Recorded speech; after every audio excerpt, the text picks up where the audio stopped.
I want to welcome you all here today. Certainly, yesterday was a tough day for the whole Flyers organization. You know, these decisions are not easy, but I want to tell you that Paul and I have been in constant communication, the last several weeks and really pondering the team performance. And the bottom line is we just thought we needed to make more progress. So we made the change. I do want to acknowledge Ron Hextall. I talked to him yesterday, and these things aren't easy, but we're all working through it. I think he left us in a good place as I look at it. I mean, certainly we've got a younger team now. We've got cap space. We've got a good farm system. So feeling very good about that. I can tell you, Paul, we work together closely, and our number one priority going forward is getting this new GM hired. Paul's an experienced leader. He's been with us 40 years, president, GM, head coach. Love working with him. He's so well liked inside our organization and respected in the whole hockey community. And I think he's going to do a great job heading up this search. And I can tell you I'm committed to getting the right fit long-term for the Flyers organization. So with that, Paul, any comments you want to make or just go into it? Okay. Questions, please? Can you tell us who made the decision? Paul, was it your decision and you approved it, Dave, or vice versa? Or how did that come about? Yeah, I can tell you, I mean, we talked a lot about this, and ultimately, it was Paul's recommendation, and I supported Paul. Dave, right here, right behind Sam, the other Sam. The other Sam. Yeah. You just finished lauding Hextall for good cap space, left us in a good place, good farm system. The press release said philosophical differences. I think everybody who saw that says, what are those philosophical differences? Do you want to take that? Yeah, I can answer that. That's a good question, Sam.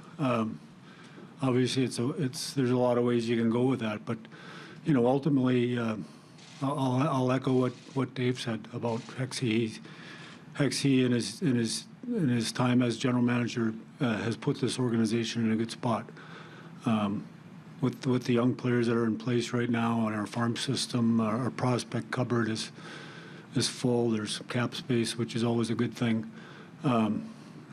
Having said that, I just felt in the best interest of the organization, it was time to look for a new voice that can, with a different mindset, that can push the team to the next level. I just want to add on really just, Sam, quickly, too, because, I mean, we talked in length about this decision, and for me, I sort of boiled it down to one question, do I think that we could do better as a team now, not 2 years or 3 years from now, but now? And I think that answer was yes. Dave and Paul, the philosophy's good, you liked or you didn't like the philosophy, but you liked what he did. And when you talk about direction, more times than not, the coach is the one that gets it first. Was there a problem with Ron wanting to dismiss the coach and him saying no, and you decided that you had to have somebody that was going to go in that direction? Absolutely not. Never came up. That was Ron's decision all along. It was never discussed with me. Okay, when you talk about, you needed something different, doesn't that usually start with the coach? Well, that's another good question, Howard. And the way I look at it, we had 98 points last year. We were a playoff team. We got beat in a good series against Pittsburgh in 6 games. We thought, the next step was to get better. We're a quarter of the way into the season. Where we are this quarter as compared to the last 5 quarters under Ron's term, we're kind of the same. So I don't know. I think right now that's a question for the next general manager to evaluate where we're at in the coaching end. Doesn't it start with the coach? That's my point. Well, my feeling right now is that under the circumstances, with the injuries, and particularly to our goaltenders, I mean, you can question it if you want. I think the coaching staff has done a decent job under the situations that they're in. Paul, over on your left. What brought this to a head yesterday? I mean, for this to come down without Ron's successor hired or at least in mind, and the players and the coach having to kind of answer these questions that they don't have the answers to yesterday. What can you shed some light on the time? Well, I don't know that, I don't know that there's any one point over the last little while that there's a tipping point. Dave and I have had a lot of conversations over the last number of weeks about where we're at and where we're going. And, you know, we are 1/4 way through the season. There's lots of hockey to be played. Maybe there's things that can be done. As I said earlier, maybe with a different mindset in the general manager's position, we can push this team forward. Dave, you mentioned just a few minutes ago that you looked at the current state of the team now and the way that the team is playing now. With that in mind, how does a general manager come in and without gutting the current roster, how does a new general manager improve the team now without making a coaching change? I mean, I think you have to look at everything, but we're very focused on the trade deadline coming up February 25th, and we think there could be some opportunities out there, and frankly, we don't want to miss out. To either, guys to your left over here, to either Dave or Paul, did the organization feel that Ron's plan was not working, period, or did it feel that it was not working fast enough?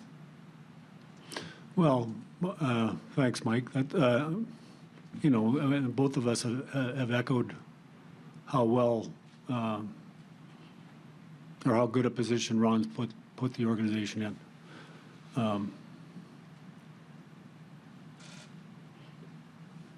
You know, ultimately, I got to the point, and obviously talking with Dave and talking with Brian Roberts, I felt it was necessary in order to push our team forward, to have a different mindset in that chair. Are there things Ron was thinking about doing to the team? I don't know. He was unyielding in his plan, and remained that way. And good for him. He's a well thought out, deep thinking guy. He put us in good position, but I think in order to put the team in a better position moving forward, we needed to do what we did. If I could follow up. Sure. How much then did the perception or the reality of fan impatience play into this decision? You know, the Flyers fans are the best in the world. They've been through thick and thin. They're good when things are good, and they express their displeasure when things are bad. I have no worries that our Flyers fans will be there when it counts. None. For either Dave or Paul over here, how receptive was Ron to outside voices, scouts, other members of the front office, the coaching staff? Was he, I don't know if bullheaded is the right word, but was he kind of singular thought, or was he really open to what other people had to think? I'll just say, you know, he was very confident in his plan and his vision, and I mean, Paul said it. I mean, he wasn't going to waver really from that plan. So to me and to Paul, I mean, this is the 5th year. I mean, you guys look at the same data we look at, and we thought it was time for a change. When Ron was hired, or on your list, when Ron was hired, it was made clear that there was a change in approach, and that was a change in approach that was endorsed by Mr. Snyder. You were the GM, Paul, during the old approach. You're obviously going to be picking the next GM. Does this change mean that there's going to be a move back to the old approach? Is there a third way? Well, there's more than one way to skin a cat, right? So, you know, Ron's approach was good. As I said, he put us in good position. I think moving forward, is there someone out there that has a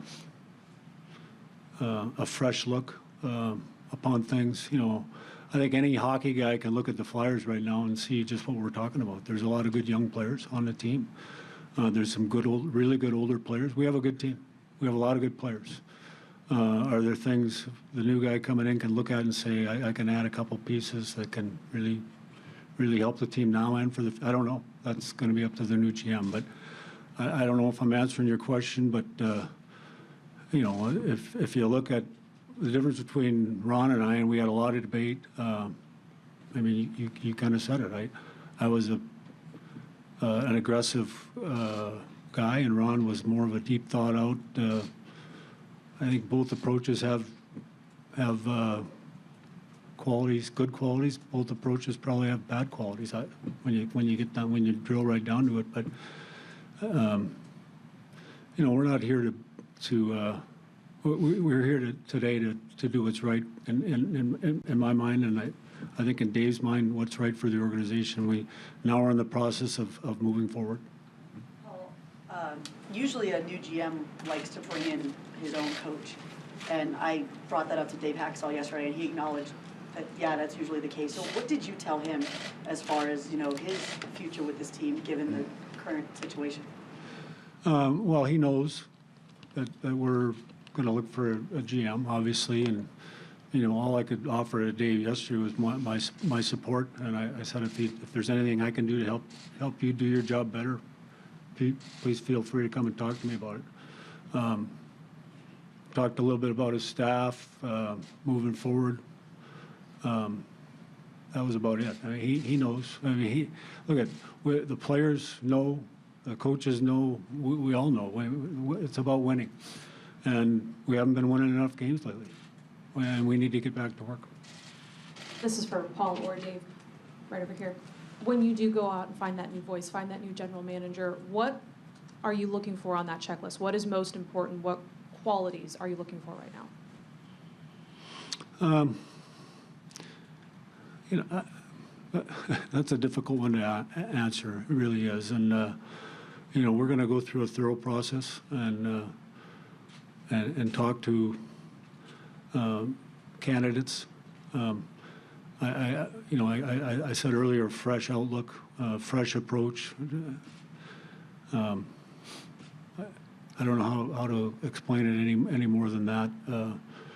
Right now, I do have calls from a number of people that are interested, and obviously the Flyers are a world-renowned organization and a banner franchise in the NHL. So it's a top job, and there'll be a lot of people that are interested. Yeah, I'll just add to that too. I think you know, we're looking for bright, energetic, strategic thinkers, but also balancing that with, you know, a bias for action and really making some things happen. Well, over here, obviously, teams usually do this in the offseason, go through these exhaustive GM searches. We've seen Minnesota and Buffalo do it recently. There has to be some sort of timeline on this, I assume, because it does put Dave Hextall into an awkward position for a while here. Well, yes and no. I mean, coaches in this league know that it's like you're like today's Tuesday. We got a game tonight. Hack knows he's coaching, so.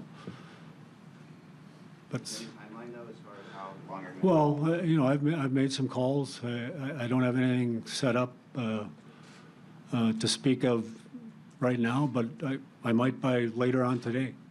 So we'll see how it goes. We're active. We're going to remain active in finding the guy that's going to lead us into the future.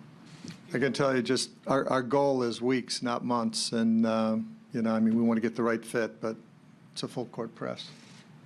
Al Morgani, you had your hand up there. Yeah, Paul, does there need to be a willingness to move some of the prospects? That seems reading between the lines, there's a philosophical fault there. To be able to move forward, to not just, I'm going to use the term process, to not go in that direction, to be willing to move some assets, because it certainly sounds like there's a change coming. Well, you know, if you're a general manager in the NHL, they all have assets at their disposal, right? And it's up to them to decide which ones are core guys, which ones are guys that you can move forward with that are going to be a big part of things, and which guys aren't. I mean, to go back to what Ron did, he's done tremendous things in improving our prospect pool. But it seems like it's full, and I'm trying to read between the lines where it seems like you didn't want to part with anything that you collected to improve this product this day.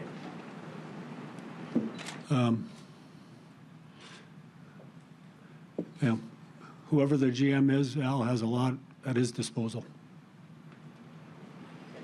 You talked about philosophical differences. I'm not sure you answered that.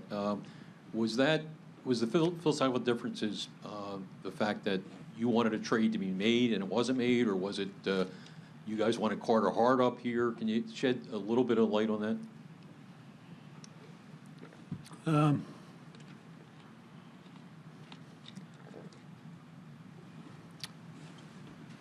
I would say, Sam, that without being specific, there's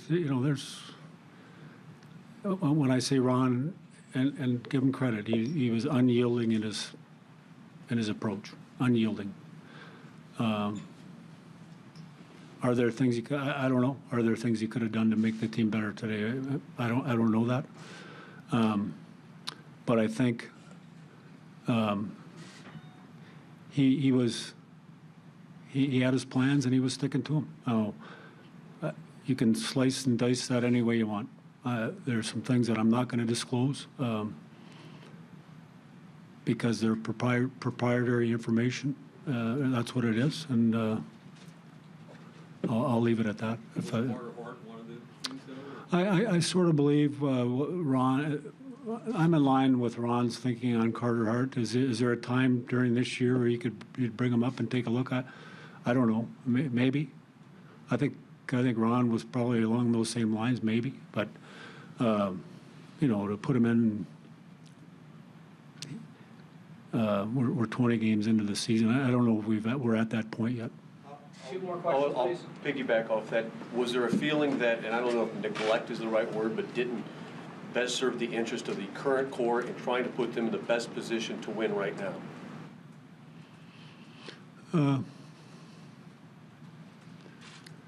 I don't know. I mean, I think we have good core players that are obviously they're not getting any younger. Is there something we can do to expedite things, speed things? I don't know. That's a question for the next general manager to hopefully evaluate things quickly and get going. I'll just add to that. I mean, it's my job to challenge Paul and Paul to Ron, but that was a big question. What can we do now, today, to make the team better now, not 2 years or 3 years from now? I think we debated that a lot. Dave, over here to your left. Yeah. Yeah. Just kind of piggybacking off of that, we've heard Paul talk about it from the hockey perspective, and we heard him mention talking to you and Brian Roberts, and we also hear that you want to win now as opposed to 2, 3, 4 years from now.